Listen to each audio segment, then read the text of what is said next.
বাংলাদেশে হিন্দু সংগঠন ইসকন, ওই ইসকন মুসলমানদেরকে মেরে ফেলতেছে।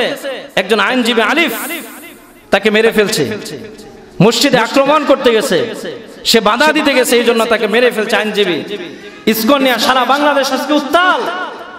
যখন আমার ইসলামের উপর আঘাত আসবে, আমার অস্তিত্বের উপর আঘাত আসবে, তখন আর নরম থাকা যাবে না, তখন আমার ইমানের বহির প্রকাশ করতে হবে, তখন ওদেরকে দাঁত ভাঙ্গা জবাব দেওয়া ছাড়া অন্য কোনো রাস্তা থাকবে না।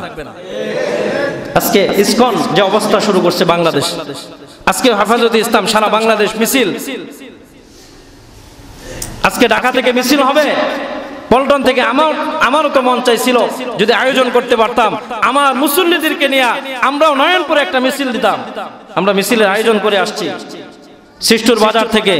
আমি হেফাজতে ইসলামের যুগ্ম সাধারণ সম্পাদক বালুকা উপজেলা। আমরা মিছিলের আয়োজন করে আসছি। সৃষ্টুর কেন্দ্রীয় মসজিদ থেকে মিছিল বের হবে জুমার পরে। কমপক্ষে আমার আপনার জবানে ইসকনের বিরুদ্ধে, মুসলমানদের উপর আক্রমণ করার কারণে ওদের বিরুদ্ধে নারায়ে তাকবীরের স্লোগান দেওয়া, এটা ইমানের একটা বহির প্রকাশ। যদি এটুকু না করতে পারি তাহলে আমার ইমান নাই, আমার ইমান দুর্বল। যখন আমার ইসলামের উপর আঘাত আসবে তখন আর সহ্য করা যাবে না। ইসলামের উপর আঘাত আসা, মসজিদে আঘাত আসা, এর অর্থ আমার কোরআনের উপর আঘাত আসা। মসজিদ আল্লাহর ঘর, মসজিদে আঘাত আসা স্বয়ং আহকামুল হাকিমিন আল্লাহর উপর আঘাত দেওয়ার সমান। তখন আর মুসলমান নীরব থাকতে পারে না। যদি নীরব থাকে আল্লাহ বলবে তুই আমার বান্দা না, আমার ঘরের উপর আঘাত আসছে কেন তুই সোচ্চার হলি না। আজকে আমার আপনার ইমানের টাকা জানিয়া সোচ্চার হওয়ার দরকার, আমাকেও স্লোগান দেওয়ার দরকার। নারে তাকবীর বলে যেন এক নারে তাকবীরের এক আওয়াজে ইসকন যেন একেবারে স্তব্ধ হয়ে যায়, ভয় পেয়ে ওলা যেন পালানোর রাস্তা খুঁজে না পায়।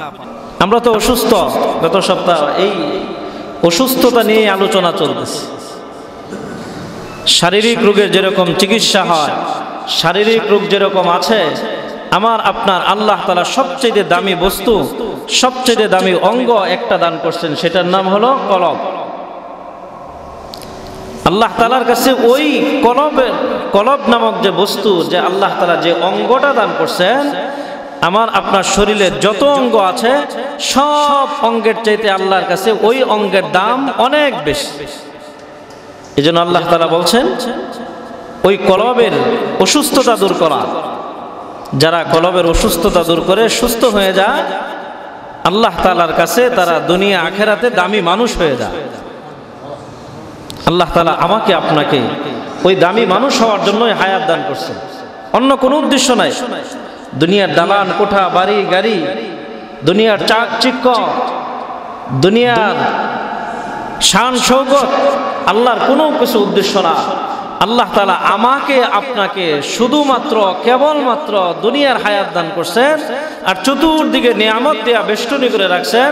আল্লাহ পাক রব্বুল আলামিনের উদ্দেশ্য একটা, সমস্ত কিছু ভোগ করার পরে তোমরা খালি আমার পায়ে সেজদা লাগাবা, তোমরা আমার গোলাম হবা, আল্লাহর অন্য কোনো উদ্দেশ্য নেই।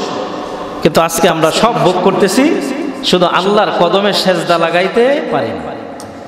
এই জায়গার সমস্যা কেন?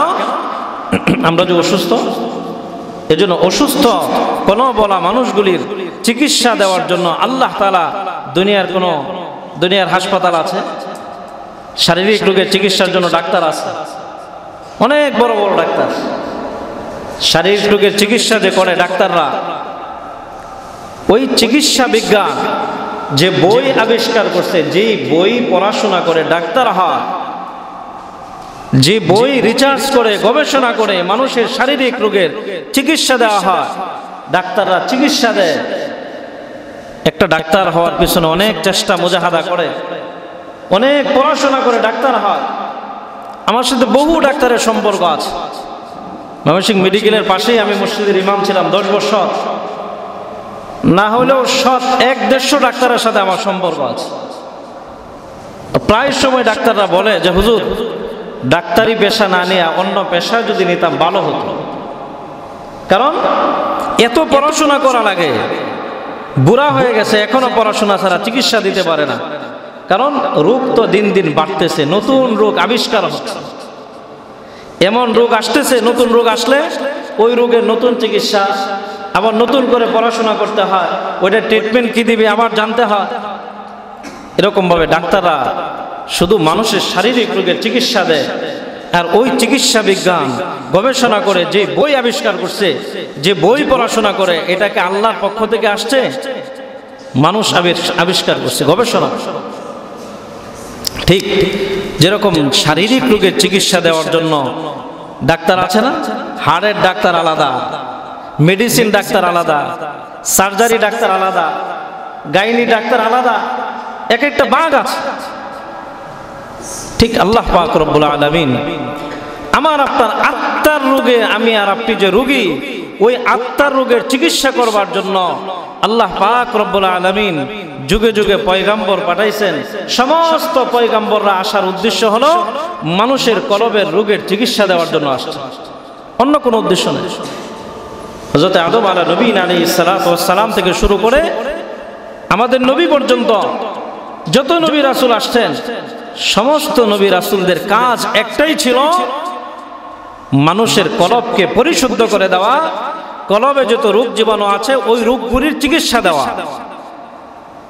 আর শারীরিক চিকিৎসা দেয় ডাক্তাররা, বই রিসার্চ করে পড়াশোনা করে। ঠিক আল্লাহ পাক রব্বুল আলামিন আমাকে আপনাকে আত্মিক রোগের চিকিৎসা নেওয়ার জন্য ডাক্তার পাঠাইছে। দুনিয়ার কোনো ডাক্তার না, আল্লাহ তাআলা নিজে মনোনীত নির্বাচিত ডাক্তার।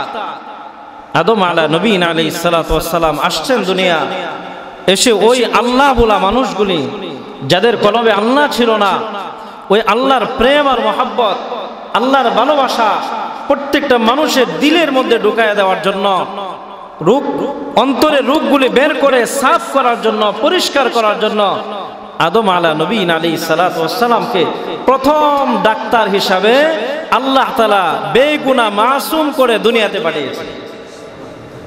আদম আলাইহিস সালাম মানুষকে আইসা শুধু মানুষের কলবের চিকিৎসা করছেন। আল্লাহ বলা মানুষগুলিকে আল্লাহর দাওয়াত দিয়েছেন। এক কালিমাই তো ছিল, কালিমা কি ভিন্ন? লা ইলাহা ইল্লাল্লাহ আদামুস সফিউল্লাহ। আদম নবীর জামানা কালিমা এটাই ছিল। শুধু এই কালিমার দাওয়াত দিয়ে মানুষের কলবে যে আল্লাহ ছিল না, ওই কলবে দুনিয়া ডুইকা, রোগ জীবাণু ডুইকা কলবটা নষ্ট হয়ে গেছিল। ওই কলবে শুধু কালিমার দাওয়াত দিয়ে, কালিমা দিয়া, চিকিৎসা দিয়ে আল্লাহ তাআলা আসমানি কিতাব যেটা পাঠাইছিলেন, আদম নবী ওই সহিফা কিতাব গবেষণা করে মানুষের আত্মার রোগের চিকিৎসা দিয়েছেন। আদম নবী যাওয়ার পরে শীষ নবীনা আলাইহিস সালাম উনি আসছেন মানুষের চিকিৎসা দেওয়ার জন্য। এবার নূহ নবীনা আলাইহিস সালাম, দাউদ নবীনা আলাইহিস সালাম, এইভাবে একেবারে একজনের পর একজন সিরিয়াল আল্লাহ তাআলা নবী পাঠাইছেন, একের পর এক সিরিয়াল করে। আমার আপনার জাতির পিতা ইব্রাহিম খলিলুল্লাহ উনিও আসছিলেন, ওনার সন্তানদেরকে যাদের কলবে আল্লাহ ছিল না, কলবে বিভিন্ন রোগ জীবাণু ঢুকে আছে, ওই রোগ জীবাণু বের করে আল্লাহ ওয়ালা বানাবার জন্য আল্লাহ তাআলা আমার আপনার জাতির পিতা আব্বাজানকে দুনিয়াতে পাঠাইছিলেন কিতাব দিয়া মানুষকে চিকিৎসা দেওয়ার জন্য। আদম নবীনা আলাইহিস সালাম এসে মানুষকে আল্লাহ তাআলার প্রদত্ত কিতাব যেটা আল্লাহ নাজিল করেছিলেন, ওই কিতাব গবেষণা করে মানুষের আত্মার রোগের চিকিৎসা করছে। ইব্রাহিম খলিলুল্লাহ যাওয়ার পর আস্তে আস্তে আল্লাহ তাআলা শেষ নবী ঈসা রূহুল্লাহ পর্যন্ত সমস্ত নবীদের কাজ একটাই ছিল। ঈসা নবী যাওয়ার পরে যখন 500 বা 550 বছর কোনো ডাক্তার ছিল না, আল্লাহ তাআলার এই জমিনে কোনো ডাক্তার ছিল না, আত্মার রোগের ডাক্তার, কলবের রোগের ডাক্তার না থাকার কারণে মানুষগুলি আইয়ামে জাহিলিয়াতের অন্তর্ভুক্ত হয়ে গেছে। ডাক্তার নাই, খালি গুনাহ করছে।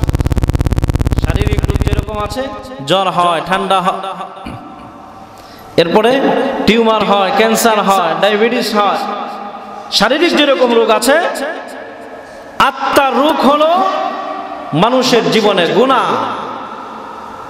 গুনাহ হলো আত্মার রোগ। যত গুনাহ আছে সব হলো আত্মার রোগের বহির্প্রকাশ। তার কলবটা পরিষ্কার না, সে অসুস্থ, তার অসুস্থতা বহিঃপ্রকাশ। এই অসুস্থতার কারণে মানুষ গুনাহ করে, গুনাহ করতে মজা পায়। কেন? সে অসুস্থ। অসুস্থ মানুষ, ডায়াবেটিসের রোগী যারা, তারা মিষ্টি বেশি পছন্দ করে। ডাক্তার নিষেধ করে, তারা মিষ্টি খাওয়ার জন্য পাগল। মিষ্টি দেখলে আর হুঁশ থাকে না।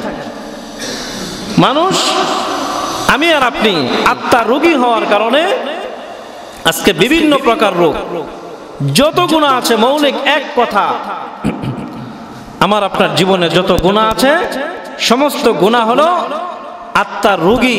আমি আর আপনি রোগী হওয়ার কারণে গুনাহ প্রকাশ পায়। মৌলিক 4 গুনাহ বলছিলাম। 4 গুনার পরে যত শাখা প্রশাখা আছে সমস্ত গুনাহ হলো আত্মার রোগ, কলবের রোগ।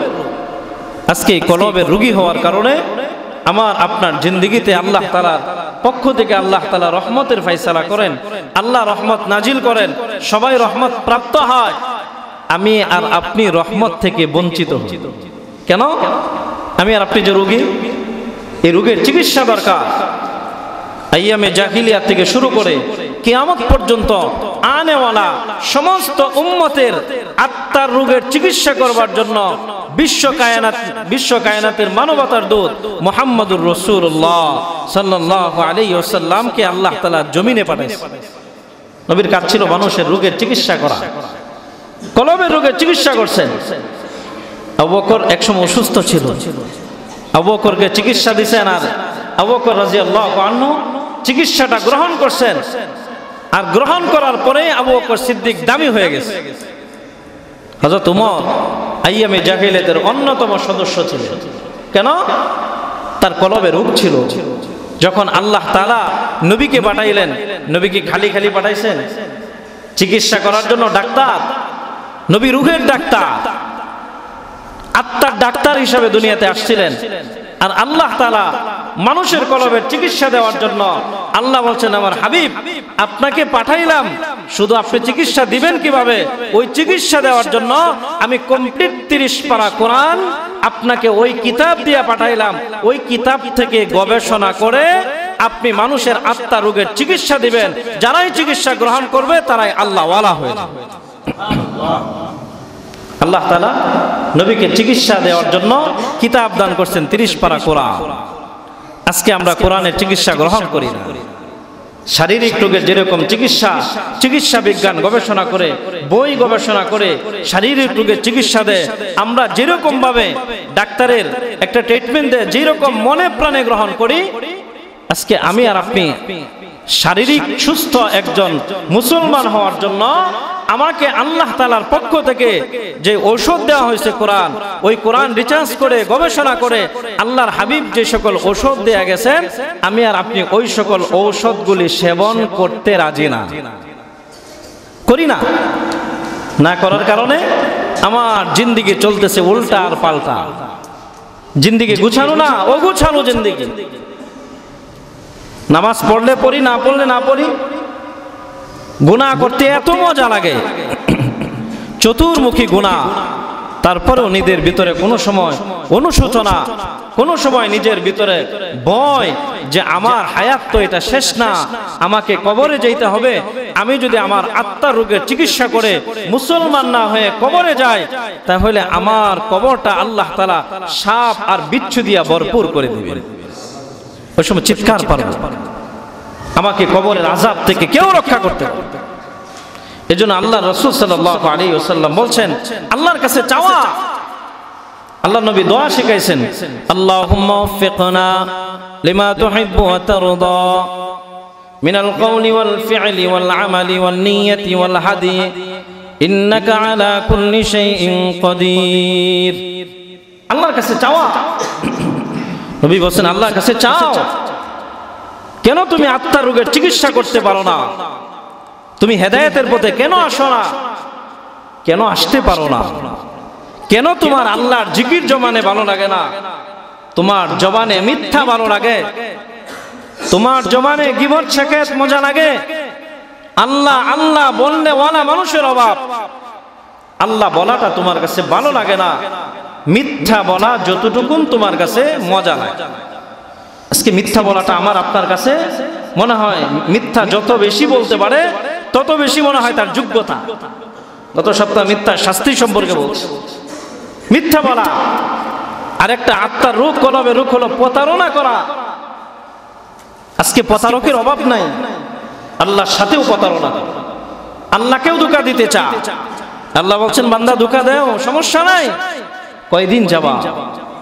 আল্লাহ বলছেন ওমাকারু ওমাকারাল্লাহ আল্লাহু খায়রুল মাকিরিন। কত তাল বাহানা করবা? তুমি যতই তাল বাহানা করো, তুমি যত তাল বাহানা করবা, আমার চাইতে তুমি তো আর বেশি বুঝো না, বেশি জানো না। আমার তোমার জান তোমার সবকিছু আমার হাতের মুঠোর মধ্যে রেখে দিয়েছি। যতই তাল বাহানা করো লাভ নাই। ধোঁকা দিয়া দুনিয়াতে বাঁচবা, বাটপারি করে দুনিয়াতে বাঁচবা, আমার কাছ থেকে এক চুল পরিমাণ ছাড় পাবা না। আজকে আমরা প্রতারণা করি আল্লাহর সাথে। সুস্থ দেহ আল্লাহ দান করছেন, আল্লাহর গোলামি করি না, আল্লাহর সাথে নাফরমানি, আল্লাহর সাথে প্রতারণা করা। আল্লাহর দেওয়া জান, আল্লাহর দেওয়া মাল আজকে টাকা খরচ করি গুনার কাজে, হরদম খরচ করতেছি। গানের আয়োজন, যাত্রার আয়োজন, শীত মৌসুমে গানের আয়োজন হয়, গানের জন্য টাকা দেয়, নাচানাচি করবার জন্য টাকা দেয়। মুসলমান তাদের কলবটা এত বিনষ্ট হয়ে গেছে, এত পচা কলবলা মুসলমান গানের আয়োজন করে, নগ্ন বেহায়াপনা করে, ওইটার জন্য মুসলমান আয়োজন করে। আল্লাহর কোরআন জমিনে জিন্দা করবার জন্য মুসলমানের চিন্তা নাই। কেন? আজকে আমি আর আপনি অসুস্থ, আমি আর আপনি আত্মার রোগী। আমার আপনার কথা ছিল আমার এই জানের মালিক আল্লাহ, আমার মালের মালিকও আল্লাহ, সবকিছু তো আমার মালিক আল্লাহ, আমি তো কোনো কিছুর মালিক না, সবকিছু দিছেন আল্লাহ। আল্লাহ যেইভাবে খরচ করার জন্য বলছেন আমি ঠিক ওইভাবে আমার জান মালের খরচ করব, তাহলেই তো আল্লাহ তাআলা আমাকে আপনাকে আল্লাহ তাআলার মুমিন বানায় নেবেন। আজকে আমার আপনার দ্বারা সেটা হয় না। এই জন্য নবী আলাইহিস সালাতু ওয়াস সালামকে আল্লাহ তাআলা কমপ্লিট 30 পারা কোরআন দান করে উম্মতের রূহের ডাক্তার হিসাবে দুনিয়াতে প্রেরণ করছিলেন। এখন বলবেন হুজুর নবী তো চিকিৎসা দিয়া চলে গেছেন, এখন আর চিকিৎসা দিবে কারা? যাদেরকে ছোট চোখে দেখেন তারাই চিকিৎসা দিবে।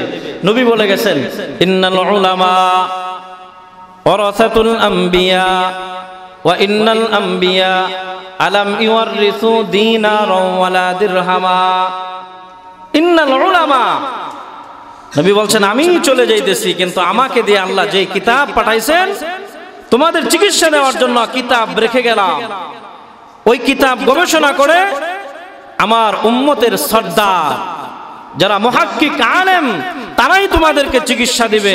তাদের চিকিৎসাগুলি তোমরা গ্রহণ করবা, তাহলে তোমরা আত্মা শুদ্ধিওয়ালা মুসলমান হয়ে যাবে। আর নবীদের ওয়ারিস টাকা পয়সা দিনার দিরহাম না, নবী হাদিসের মধ্যে বলছে ইন্নাল উলামা ওয়ারাসাতুল আম্বিয়া, সমস্ত নবীরা হলো উলামায়ে আলেমদের নবীদের ওয়ারিস।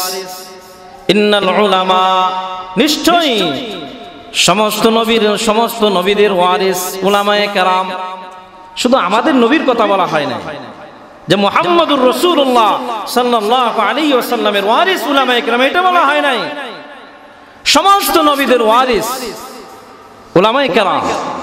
আর উলামায়ে কেরাম কিসের ওয়ারিস পাইছেন? নবীদের।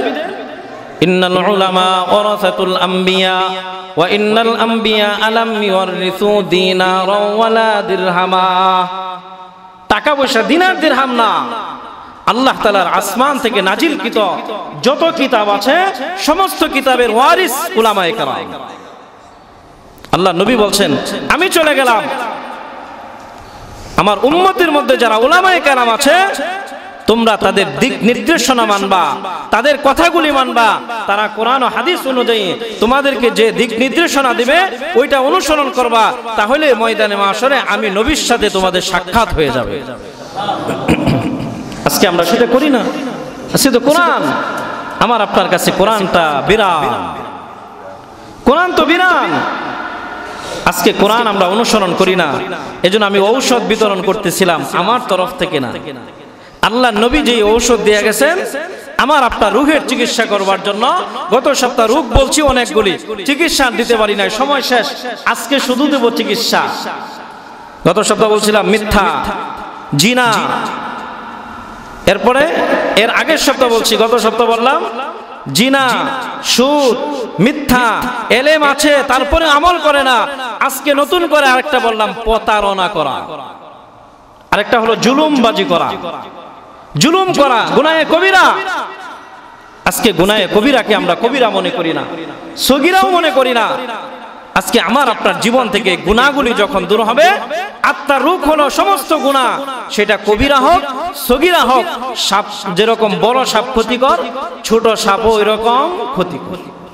ছোট গুনাহও দূর করতে হবে। সমস্ত গুনাহগুলি যখন দূর করতে পারবো, তখন আমার কলবটা পরিষ্কার, তখন ওই কলবের মধ্যে ঢুকবে আল্লাহ, ওই কলবে ঢুকবে আল্লাহর ভালোবাসা, আল্লাহর প্রেম। আর যার কলবে আল্লাহ ঢুকবে সে তো আল্লাহ ওয়ালা, সে দুনিয়াতেও বাদশা, মরণকালেও বাদশা, কবরেও বাদশা, হাসরেও বাদশা। ময়দানে মাশরে উঠবে, আল্লাহ তাআলা তাকে দেখে হাসবেন, আর আল্লাহ তাকে বলবেন বিনা হিসেবে তুমি জান্নাত যাও। সাহাবায়ে কেরাম বিনা হিসেবে জান্নাত, হিসাব দেবে না আল্লাহ।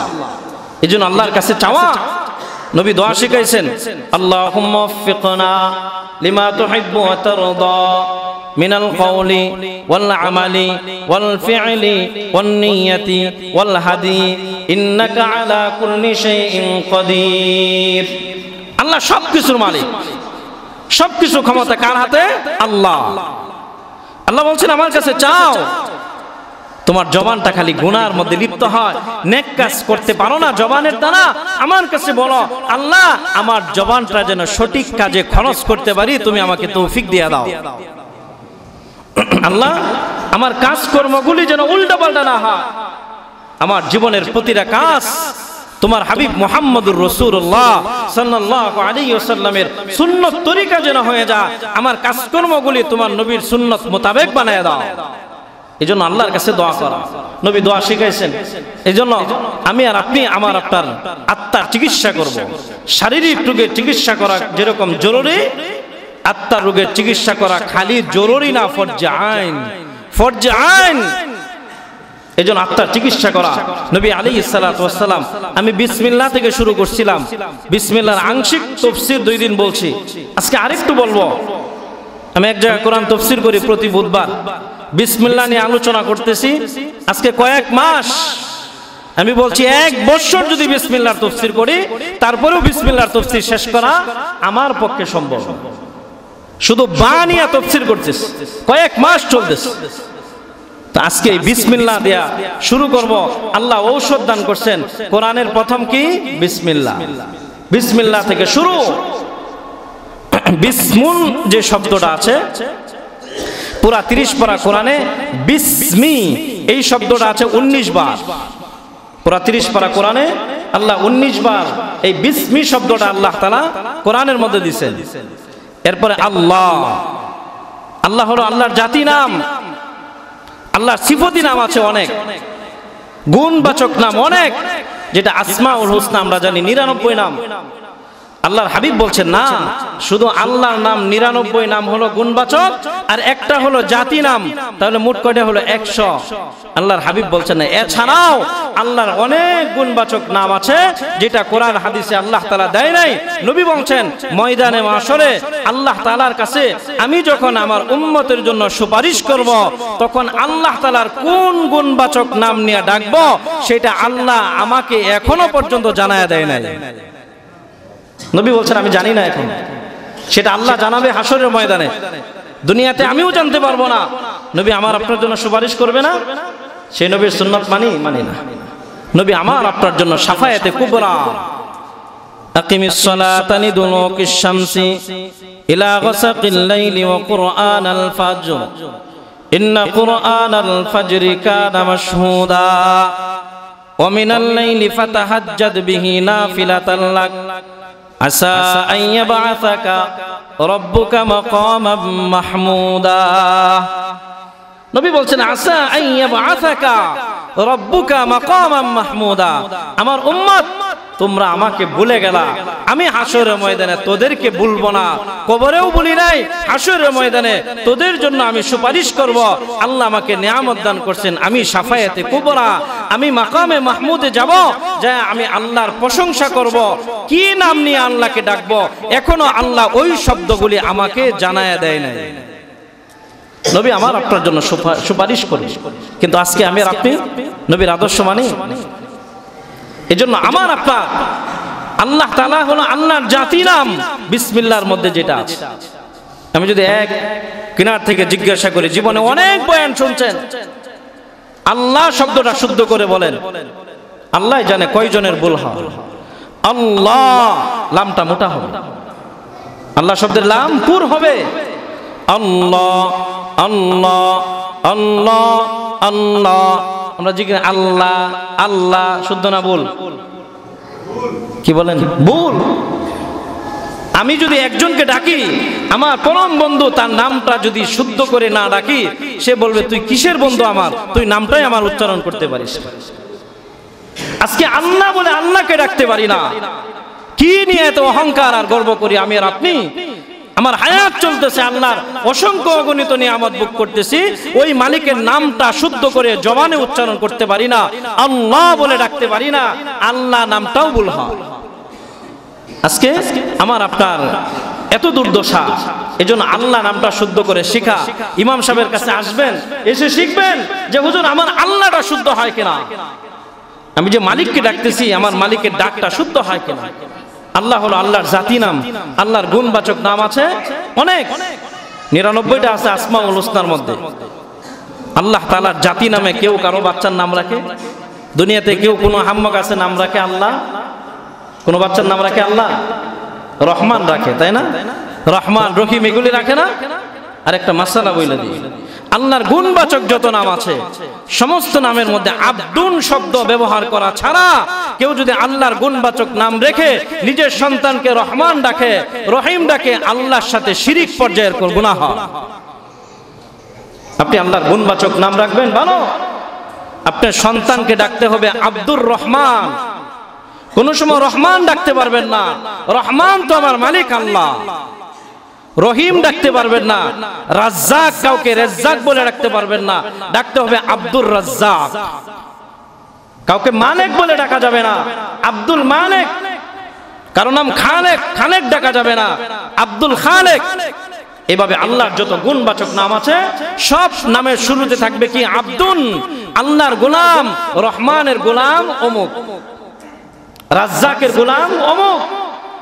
আমাকে আপনাকে রিজিক কে দেয়? মানুষ দেয় না, আল্লাহ দেয়। তাহলে রাজ্জাকের গোলাম বলে রাখতে হবে, রহমানের গোলাম বলে রাখতে হবে, রহিমের গোলাম বলে রাখতে হবে। আজকে অনেক সময় আমরা না বুঝার কারণে নিজের সন্তানের নাম রাখি রাজ্জাক, ডাকি রাজ্জাক, গুনাহ হবে, শিরিক পর্যায়ের গুনাহ। আজকে থেকে আমরা সংশোধন হব ইনশাআল্লাহ। রাজি আছেন ইনশাআল্লাহ? সংশোধন করে দিব। এজন্য আল্লাহর জাতি নাম কি? আল্লাহ।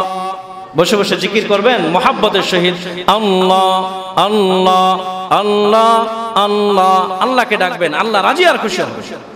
আল্লাহর জাতি নাম পুরা 30 পারা কোরআনের মধ্যে আল্লাহ শব্দটা আল্লাহ ব্যবহার করছেন 2698 বার। পুরা 30 পারা কোরআনে আছে আল্লাহ 2698। আর রহমান শব্দটা পুরা 30 পারা কোরআনে আছে 57 বার। আর রহিম শব্দটা পুরা 30 পারা কোরআনে আসে 114 বার। রহিম শব্দটা আছে। এজন্য আমি আল্লাহ তাআলা কোরআন শুরু করছেন বিসমিল্লাহির রহমানির রহিম। বিসমিল্লাহ পড়লেই লাভ। বিসমিল্লাহ দিয়ে শুরু করছেন। বিসমিল্লাহর প্রথম অক্ষর হলো বা। আমার আপনার আল্লাহ সৃষ্টি করার পরে কিয়ামত পর্যন্ত যত মানুষ জমিনে আসবে সমস্ত মানুষের প্রথম কথা ছিল বা। আল্লাহ আমাকে আপনাকে সৃষ্টি করার পরে স্বীকৃতি নিয়ে তারপরে দুনিয়াতে ছাড়ছেন যে তোমাদের খালেক কে বলো। আল্লাহ বাবা আদম আলাইহিস সালাতু ওয়াস সালামকে সৃষ্টি করার পর আল্লাহ তাআলার কুদরতি ডান হাত বাবা আদমের পিঠের উপর রাখছেন। রাখার পরে আদমের পিঠের উপর আল্লাহর কুদরতি হাত রাখছেন।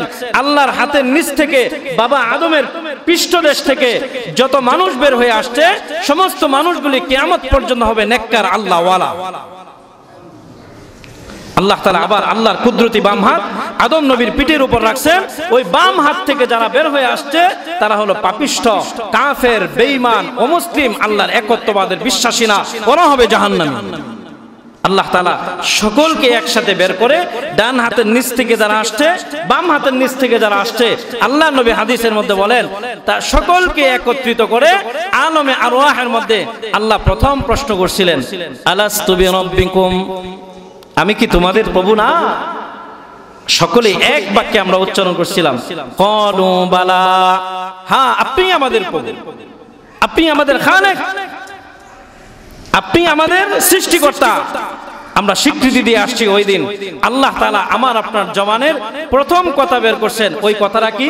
বালা, কোরআনের আয়াত, আলাস্তু বিরাব্বিকুম ক্বালু বালা।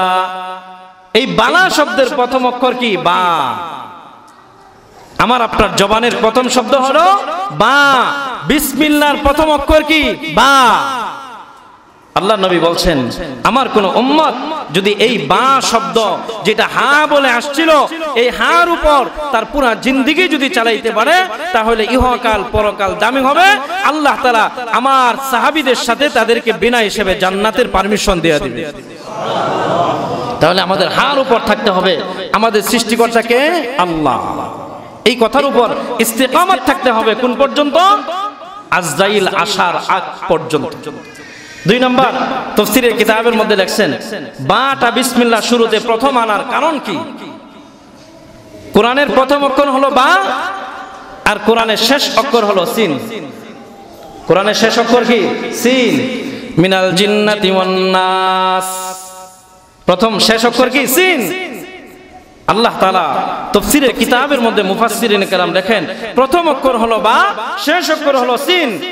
আল্লাহ তাআলা বুঝাইতে চান আমরা যখন খাইতে থাকি, দাওয়াত খাই বা নিজের ঘরে খাই, খাবার যদি অন্য কেউ দেয় বলি বাস।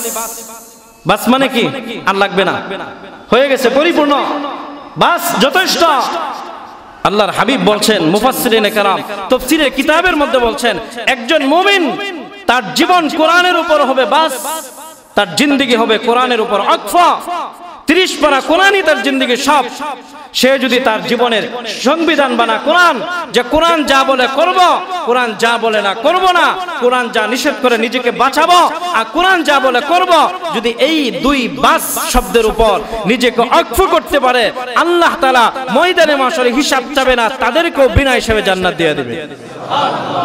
তাহলে আমার আপনার জিন্দেগি থাকবে কোরআনের উপর পরিপূর্ণ থাকতে হবে। আমার কোরআনই সব, কোরআন যা বলে করব, কোরআন যা বলে না করব না। যদি এই কথার উপর একমত থাকতে পারি, ইস্তেকামত থাকতে পারি, ফিদ দুনিয়া ওয়াল আখিরা, আল্লাহ তাআলা আমাকে আপনাকে দুনিয়া আখিরাতে কামিয়াবি দান করবেন। 3 নম্বর আরেকটা বা প্রথম আনা তাফসীরের কিতাবের মধ্যে মুফাসসিরিনে কেরাম লেখেন আল্লাহ প্রথম শব্দ বা আনছেন কেন? প্রথম শব্দ বা আনার পিছনে আরেকটা কারণ হলো বা উচ্চারণ করাটা সহজ, আলিফ উচ্চারণ করা কঠিন। আলিফ উচ্চারণ করা একটু কঠিন, সা উচ্চারণ করলে পাতলা, জিহ্বার আগা দিয়ে করতে হয়, সা জিম শক্ত করে, এগুলি কঠিন। কিন্তু বা মুখ খুললেই হয়ে যাবা, সহজ। আল্লাহ সহজ শব্দ, নরম শব্দ প্রথম দিয়েছেন। আল্লাহর হাবিব সাল্লাল্লাহু আলাইহি ওয়াসাল্লাম মুফাসসিরিনে কেরাম তাফসীরের কিতাবের মধ্যে লেখেন বা নরম শব্দ দিয়ে আল্লাহ কোরআন শুরু করছেন। যাদের জিন্দেগির মধ্যে নরমি থাকবে, নরম থাকবে, বিনয়ী গুণ যাদের মধ্যে থাকবে, যারা বিনয়ী হবে, আল্লাহ তাআলা ওই সকল বিনয়ী মানুষদেরকে আবু বকর সিদ্দিকের সাথে বিনা হিসেবে জান্নাত দান করবে। অহংকারী হলে হবে না, বিনয়ী মানুষ হতে হবে। এটা বা আমাকে আপনাকে শিক্ষা দেয়। আমার আপনার মধ্যে বিনয় নাই, বিনয়ের মতো একটা গুণ। আমি নরম, সব জায়গা নরম। এখন ইসকন বাংলাদেশে হিন্দু সংগঠন ইসকন, ওই ইসকন মুসলমানদেরকে মেরে ফেলতেছে। একজন আইনজীবী আলিফ তাকে মেরে ফেলছে, মসজিদে আক্রমণ করতে গেছে, সে বাধা দিতে গেছে, এই জন্য তাকে মেরে ফেলছে আইনজীবী। ইসকন নিয়ে সারা বাংলাদেশ আজকে উত্তাল। যখন আমার ইসলামের উপর আঘাত আসবে, আমার অস্তিত্বের উপর আঘাত আসবে, তখন আর নরম থাকা যাবে না, তখন আমার ইমানের বহির প্রকাশ করতে হবে। তখন ওদেরকে দাঁত ভাঙ্গা জবাব দেওয়া ছাড়া অন্য কোনো রাস্তা থাকবে না। আজকে ইসকন যে অবস্থা শুরু করছে বাংলাদেশ, আজকে হেফাজতে ইসলাম সারা বাংলাদেশ মিছিল, আজকে ঢাকা থেকে মিছিল হবে, পল্টন থেকে। আমারও তো মন চাইছিল যদি আয়োজন করতে পারতাম, আমার মুসল্লিদেরকে নিয়ে আমরাও নয়নপুরে একটা মিছিল দিতাম। আমরা মিছিলের আয়োজন করে আসছি সৃষ্টুর বাজার থেকে। আমি হেফাজতে ইসলামের যুগ্ম সাধারণ সম্পাদক বালুকা উপজেলা। আমরা মিছিলের আয়োজন করে আসছি। সৃষ্টুর কেন্দ্রীয় মসজিদ থেকে মিছিল বের হবে জুমার পরে। কমপক্ষে আমার আপনার জবানে ইসকনের বিরুদ্ধে, মুসলমানদের উপর আক্রমণ করার কারণে ওদের বিরুদ্ধে নারায়ে তাকবীরের স্লোগান দেওয়া, এটা ঈমানের একটা বহিঃপ্রকাশ। যদি এটুকু না করতে পারি তাহলে আমার ঈমান নাই, আমার ঈমান দুর্বল। যখন আমার ইসলামের উপর আঘাত আসবে তখন আর সহ্য করা যাবে না। ইসলামের উপর আঘাত আসা, মসজিদে আঘাত আসা, এর অর্থ আমার কোরআনের উপর আঘাত আসা। মসজিদ আল্লাহর ঘর, মসজিদে আঘাত আসা স্বয়ং আহকামুল হাকিমিন আল্লাহর উপর আঘাত দেওয়ার সমান। তখন আর মুসলমান নীরব থাকতে পারে না। যদি নীরব থাকে আল্লাহ বলবে তুই আমার বান্দা না, আমার ঘরের উপর আঘাত আসছে কেন তুই সোচ্চার হলি না। আজকে আমার আপনার ঈমানের টাকা জানিয়া সোচ্চার হওয়ার দরকার, আমাকেও স্লোগান দেওয়ার দরকার। নারে তাকবীর বলে যেন এক নারে তাকবীরের এক আওয়াজে ইসকন যেন একেবারে স্তব্ধ হয়ে যায়, ভয় পেয়ে ওলা যেন পালানোর রাস্তা খুঁজে না পায়। গৌর গোবিন্দ পালাইছে না, ধ্বংস হয় নাই, শুধু মুসলমানদের নারায়ে তাকবীরের আওয়াজে ধ্বংস হয়েছে। আজকে ওরা মাথা ছাড়া দিচ্ছে, কারণ কি? আমার আপনার মধ্যে আত্মা শুদ্ধি না থাকার কারণে, আমি আর আপনি খাঁটি মুসলমান না হওয়ার কারণে ইসলামের উপর আঘাত আসে, মসজিদে আঘাত আসে, কোরআনের উপর পা রেখে কোরআনকে অবমাননা করা হয়। মুসলমান লাইভে দেখে আর চুপচাপ বসে থাকে। যে আমার কোরআনে আঘাত দিবে তার কলিজা টাইনা ছিঁড়ে আমার পায়ের নিচে দিব আমি। এটা হলো ঈমানের তাকাজা। আজকে আমি আর আপনি কোরআন অনুযায়ী নিজের জিন্দেগির আমল করি না। এজন্য মুসলমানের জিন্দেগিতে ঈমানের পাওয়ার থাকতে হবে। আজকে ইসকন যা করতেছে এর প্রতিবাদ করা প্রতিটা মুসলমানের প্রত্যেকটা জায়গা থেকে ঈমানি দায়িত্ব আর কর্তব্য। আল্লাহ তাআলা আমাদের সকলকে করার তৌফিক দান করুন। আমি আসলে ওই দিকে আলোচনা করার ইচ্ছা নাই, তারপরে প্রাসঙ্গিক চলে আসছে। আমি আর আপনি আমার আপনার আত্মা শুদ্ধিওয়ালা মুসলমান হওয়ার জন্য আল্লাহ তাআলা সবচেয়ে বড় ডাক্তার পাঠাইছেন আমার আপনার নবী, এবং নবীকে চিকিৎসা দেওয়ার জন্য সবচেয়ে দামি কিতাব 30 পারা কোরআন দিয়ে পাঠাইছেন। ওই কোরআন যতদিন আমি আর আপনি আমার আপনার বক্ষে ধারণ করব, ওই কোরআনকে মহব্বত করব, ততদিন পর্যন্ত আমার ভিতরে রোগ জীবাণু প্রবেশ করতে পারবে না। আমার আত্মা থেকে রোগ জীবাণু আপসে আপ বের হয়ে যাবে, আর আমার কলবে ঢুকবে আল্লাহর মহব্বত আর ভালোবাসা।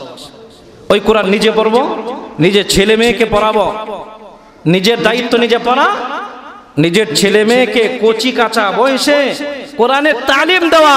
যদি না দিতে পারি আমার বাচ্চা নাস্তিক হবে, আস্তিক থাকবে না, ইহুদি খ্রিস্টানদের পায়ে তারা পড়ে যাবে, আল্লাহ বুঝবে না, আল্লাহ চিনবে না। তাফসীরে কাবীরের মধ্যে আছে, আল্লামা ফখরুদ্দিন রাজি রাহমাতুল্লাহ আলাইহি হযরতে মুসা আলা নবীনা আলাইহিস সালাতু ওয়াস সালাম গুরুস্থানের পাশ দিয়ে যাইতেছিলেন, আর কবরে খুব আযাব। উনি চলে গেছেন সকালবেলা, বিকালবেলা কাজ শেষ করে যখন আসতেছেন তখন বিকালবেলা দেখেন কবরে আযাব নাই। উনি কবরবাসীকে জিজ্ঞাসা করছেন, মুসা কালিমুল্লাহ, এই যাওয়ার সময় দেখলাম তোমার কবরে আযাব, এখন আযাব নাই, কারণ কি? মুসা কালিমুল্লাহ ওই কবরবাসীকে সম্বোধন করে বলছেন, আর আল্লাহ তাআলা ওই ব্যক্তির পক্ষ থেকে উত্তর দিয়ে দিয়েছেন, মুসা সে তো অনেক পাপিষ্ঠ, মারা যাওয়ার পর থেকে তার কবরে আযাব চলতেছিল, কিন্তু গতকালকে আজকেই সকালবেলা তার ছোট্ট বাচ্চা, তার স্ত্রীর পেটে বাচ্চা ছিল, ভূমিষ্ঠ হওয়ার আগে সে মারা গেছে, সে খুব পাপিষ্ঠ, সে মারা যাওয়ার পর থেকে আযাব চলতেছিল। আজকেই তার বাচ্চা, তার স্ত্রী মাদ্রাসা নিয়ে ভর্তি করছে, আর তার বাচ্চা মাদ্রাসা যায় পড়তে শুরু করছে। আউযু বিল্লাহি মিনাশ শাইতানির রাজীম, বিসমিল্লাহির রহমানির রহিম। বাচ্চা যখন তার জবানে বিসমিল্লাহ বলছে, তখন আমি আর রহমান আর রহিম নিজেকে ধরে রাখতে পারি নাই। আমি চিন্তা করলাম আমার ভিতরে লজ্জা আসছে, তার ছোট বাচ্চা আমাকে ডাকতেছে রহমান আর রহিম বলে, ওই ছোট বাচ্চার বাবাকে কবরে আযাব কিভাবে দেয়? ওই বাচ্চা আমাকে রহমান বলে ডাকার কারণে তার আব্বার কবরে আযাবটা আজকে সকালবেলায় আমি আল্লাহ মাফ করে দিচ্ছি। তাহলে আমার আপনার সন্তান যদি মাদ্রাসা পড়াশোনা করে আপনি ডাক্তার বানান, ইঞ্জিনিয়ার বানান, প্রফেসর বানান, ব্যবসায়ী বানান, রাজনীতিবিদ বানান, কোনো সমস্যা নাই। কিন্তু আপনার কচি বয়সের ছোট্ট বাচ্চাটাকে প্রথম যখন পড়া শিখবে তখন কোথায় পাঠাবেন? মাদ্রাসা। যে প্রথম পড়াটাই শিখবে আলিফ। প্রথম পড়া কি শিখবে আপনার বাচ্চা? আলিফ, বা, তা। যখন এইগুলি শিখবে, আল্লাহর একত্ববাদের শিক্ষা তার অন্তরের মধ্যে বদ্ধমূল হবে, তখন আপনার বাচ্চা ডাক্তার হোক সমস্যা নাই, ইঞ্জিনিয়ার হোক সমস্যা নাই, কোনোদিন আপনার বাচ্চা নাস্তিক হবে না, গুনাহগার হবে না। আর যদি আপনি সেটা না পারেন, বাবা হয়ে দায়িত্ব পালন না করেন, আপনার বাচ্চা উল্টা পাল্টা চলবে। হাদিসের মধ্যে নবী বলছেন, দুনিয়াতে সন্তান যদি গুনাহ করে, বাবা মা যদি মারা যায়, কবরে বাবা মাকে সন্তান যখনই একটা গুনাহ করে, ওই গুনার একটা ধাক্কা, একটা বাত তার আব্বা আম্মার কবরে দিয়ে দেওয়া হয়। তখন মা বাবা কবর থেকে লানত করেন, সন্তানের উপর অভিশাপ করেন, কি সন্তান রেখে আসলাম, মারা গেলাম আর মারা যেও আজকে শান্তি পাইতেছি না। সন্তান গুনাহ করে, গুনার একটা ভাগ কবরে চলে যা। আমার আপনার আব্বা আম্মা কত কষ্ট করে আমার আপনার জন্য টাকা পয়সা বাড়ি গাড়ি রেখে গেছে, আমি আর আপনি কি চাই আমার আপনার জন্য আমার আপনার আব্বা আম্মার কবরে আযাব হোক? এটা আমরা চাই? তাহলে আমার আপনার সন্তানকে কি করতে হবে? আগে কেজিতে, নার্সারি, কেজি 3-এ ওজন করবেন। ওজন করার আগে মাদ্রাসা দেন। আপনার মেয়েটাকে হাফেজা বানান, আপনার ছেলেটাকে হাফেজ বানান। আপনার হাফেজ ছেলে ডাক্তার, আপনার হাফেজ ছেলে ইঞ্জিনিয়ার, আপনার হাফেজ ছেলে প্রফেসর। অনেক আছে আমার সাথে সম্পর্ক রাখে, ইসলাহি তাআল্লুক রাখে। অনেক ডাক্তার আছে, ইঞ্জিনিয়ার আছে, আমার কাছে কোরআন পড়ছে, হাফেজ, এখন তারা ডাক্তার, ইঞ্জিনিয়ার। অনেক আছে আমার, সেনাবাহিনীতে চাকরি করে। আমার ছাত্র আছে, সেটা হাফেজ, সেনাবাহিনীর ক্যাপ্টেন। তাহলে তার সে কি পিছনে আছে? পিছনে নেই। এজন্য আমার আপনার ছেলেকে আত্মা শুদ্ধিওয়ালা মুসলমান বানানোর জন্য প্রথম শিক্ষা দিতে হবে কি? আল্লাহর একত্ববাদের শিক্ষা। আর ওই একত্ববাদের শিক্ষা দেওয়া হয় কোথায়? যেটা বলছিলাম, রুহের চিকিৎসা করার জন্য, আত্মার চিকিৎসা করার জন্য দুনিয়াতে কোনো হসপিটাল নাই, কোনো হাসপাতাল নাই। শারীরিক রোগের চিকিৎসার জন্য হাসপাতাল আছে, ডাক্তার আছে, পড়াশোনা আছে। আত্মিক রোগের চিকিৎসার জন্য আল্লাহ তাআলার পক্ষ থেকে আমার আপনার জন্য হাসপাতাল হলো কওমি মাদ্রাসা। কওমি মাদ্রাসা পাঠান, মানুষের আত্মা শুদ্ধিওয়ালা মানুষ বানাবার জন্য এই মাদ্রাসাগুলির তালিম দেওয়া হয়। আমি এই জায়গা আসার পরে আমাদের সম্মানিত সেক্রেটারি মহোদয় শফিক ভাই আমাকে বললেন, হুজুর আমাদের এলাকা কোরআনের চর্চা ব্যাপক হওয়ার দরকার। আমি বললাম আলহামদুলিল্লাহ, খুব সুন্দর উদ্যোগ, আমি আছি আপনার সাথে। হ্যাঁ, উদ্যোগে ইনশাল্লাহ এই জায়গা মহিলা মাদ্রাসা, ওই জায়গা ছেলেদের মাদ্রাসা, নিরেট আল্লাহ ওয়ালা বানাবার জন্য। আমি বলছি দুনিয়াবি কোনো চিন্তা চেতনা না, একজন ছেলে মেয়েকে হাফেজ, শুধু হাফেজ না, আল্লাহ তাআলার পরিপূর্ণ ভালোবাসা তার দিলের মধ্যে ঢুকবে, এরকম ভাবে মাদ্রাসাগুলি যদি পরিচালনা করা হয়, তাহলে এই মাদ্রাসাগুলি এই এলাকার জন্য এক সময় রহমতের দুর্গ হয়ে দাঁড়াবে। তাহলে এই মাদ্রাসা, মহিলা মাদ্রাসা স্বতন্ত্র মেয়েদেরকে পড়াবে, ওই জায়গা ছেলেদেরকে পড়াবে। আপনারা ছেলে এবং মেয়ে উভয়দেরকে, সে মেয়েকে পাঠাবেন প্রাথমিক কোরআন শিক্ষা করার জন্য, ছেলেকে পাঠাবেন হাফেজ যদি না বানান, আপনি আগে প্রাথমিক শিক্ষা কোরআনটা শিক্ষা দেন, এরপরে আপনার ছেলে চলে যাক।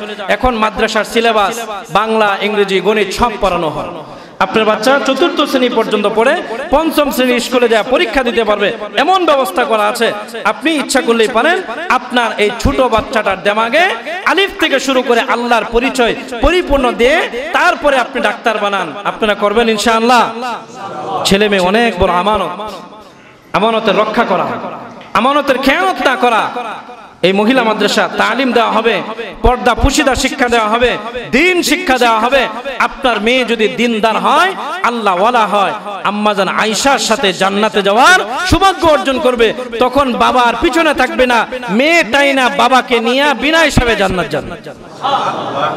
আপনার ছেলে যদি হাফেজ হয়, আপনার হাফেজ ছেলে টাইনা জান্নাতে নিয়ে যাবে। আল্লাহ তাআলা আমাদের সকলকেই আমি যে আলোচনা করতেছিলাম আত্মা শুদ্ধিওয়ালা মুসলমান হওয়ার জন্য প্রেসক্রিপশন দিয়েছেন আল্লাহ তাআলা। 30 পারা কোরআন, কোরআনের প্রথম আয়াত বিসমিল্লাহ। ওই বিসমিল্লাহ থেকে আমি আর আপনি তেলাওয়াত শুরু করে আমার আপনার আত্মাকে পরিশুদ্ধ করব এবং বিসমিল্লাহ বেশি বেশি তেলাওয়াত করব। এই একটা আমল দিলাম, আমার আপনার কলব থেকে সমস্ত রোগ বের করার জন্য 30 পারা কোরআন তেলাওয়াত করতে পারি না, বিসমিল্লাহ তো শিখতে পারি। তাহলে আজকে থেকে বেশি বেশি বিসমিল্লাহ আমরা পড়বো ইনশাআল্লাহ। তাফসীরের কিতাবে শেষ কথা বলছেন বিনয়ী হওয়া। আরেকটা হলো আল্লাহ তাআলা দৈনিক 24 ঘন্টা সময় দান করছেন। 24 ঘন্টার মধ্যে 5 ওয়াক্ত নামাজের জন্য কয় ঘন্টা? 5 ঘন্টা।